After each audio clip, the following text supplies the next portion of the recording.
It is 152 days till Election Day, the midterms creeping up on us, and matchups being set as more states hold their primaries, and that includes New Jersey, where primary day was this past Tuesday. In North Jersey's 7th District, Democrats, they picked former Obama Undersecretary of State Tom Malinowski. He will face incumbent Leonard Lance, who won 75% of the vote in the Republican primary. Lance is running for his 6th term, but he is facing some headwinds as there is strong anti-Trump sentiment, particularly in the Northeast. In fact, the Cook Political Report says his race is now a toss-up. However, Lance did vote against Trump's tax plan and also the Obamacare repeal, two positions in line with most New Jersey voters. Congressman Lance, he joins us now. Thank you for the time, Congressman. I appreciate it. Thank you for having me. Is it safe to say that this is at least going to be your most challenging re-election bid since you've been in Congress?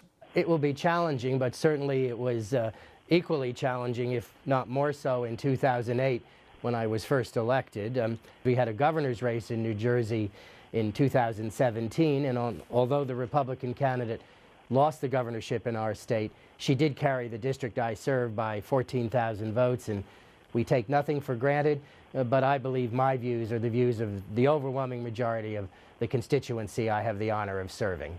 Congressman, you served at one point where Mr. Boehner was the speaker and obviously carried the banner for Republicans. He was asked about the climate in Washington right now, particularly the GOP and the president. Take a listen to what he said. There is no Republican Party. There's a Trump Party. The Republican Party is kind of taking a nap somewhere. To that end, have you seen things in the last 2 years you haven't seen before? We mentioned a couple positions you took against the president's stated policy, but more than that, a lot of the things Republicans, free trade, and I can go down the line, this administration has taken positions counter to it. Does John Boehner have a point? I always vote what I believe is in the best interest of the district I serve and of the nation. I am a free trader, and I have spoken out on that issue. And where I disagree with the White House, I have stated my position. As you have pointed out, I voted against the health care bill in the House, and although it passed the House, it did not pass the Senate. And regarding the tax issue, I favored the continued deductibility in their entirety of state taxes and of local taxes. That said, though, the point that the former Speaker Boehner says, and I'll put it in even more direct context with this last week's news cycle, the president talks about pardoning himself if it were to come to that.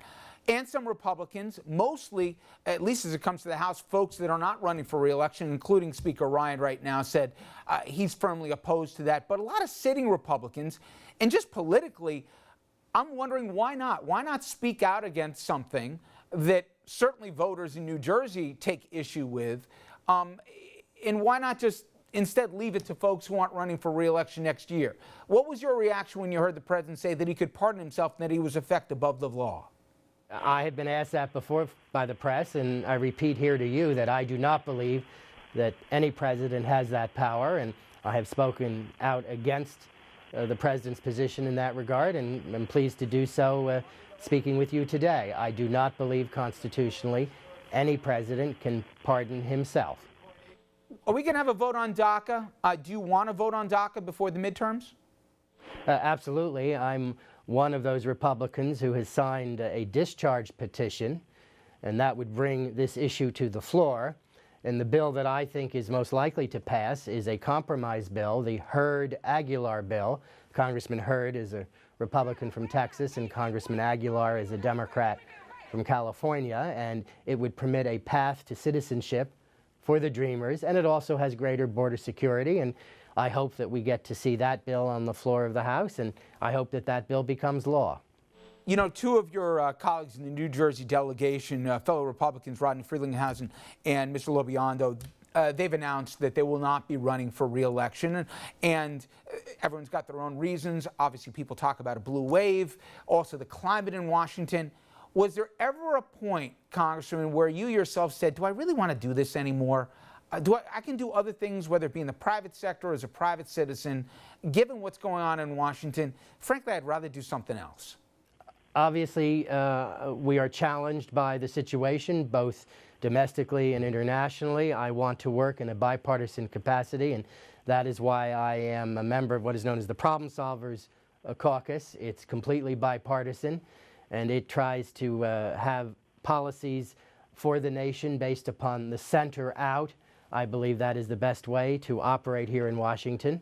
And regarding Congressman Frelinghuysen and Congressman LoBiondo, they have both served with great distinction for 24 years, and I wish them well. I, of course, wish that both of them had run for re-election because I think they are terrific members of the House of Representatives. But after a generation of service, each made the decision that this was the year that they would return to private life. If President Trump picked up the phone and he said, hey, Congressman, I want to come down to the 7th District and campaign with you, would you welcome him with open arms, or would you say, thanks, but you know what, I'm doing fine on my own? I've always campaigned on my own, and I want to campaign on my own this year. There are areas where I agree with the administration. For example, the moving of our embassy from Tel Aviv to Jerusalem. I think that was the right decision. And I hope that the president is able to convince the North Korean dictator not to have a nuclear program. But obviously there are significant areas where I disagree with the administration. The health care issue comes to mind, as well as the tax issue. Well, Congressman, I know you got a busy schedule. I certainly appreciate the time today. Thank you very much, and good luck this fall.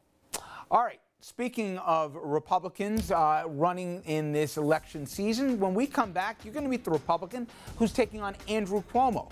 Dutchess County Executive Mark Molinaro, he will represent Republicans on the ballot in the race for governor this year. We're going to explain why he's running, and he's also going to tell us why he thinks he's got a chance in such a blue state like New York against the sitting governor.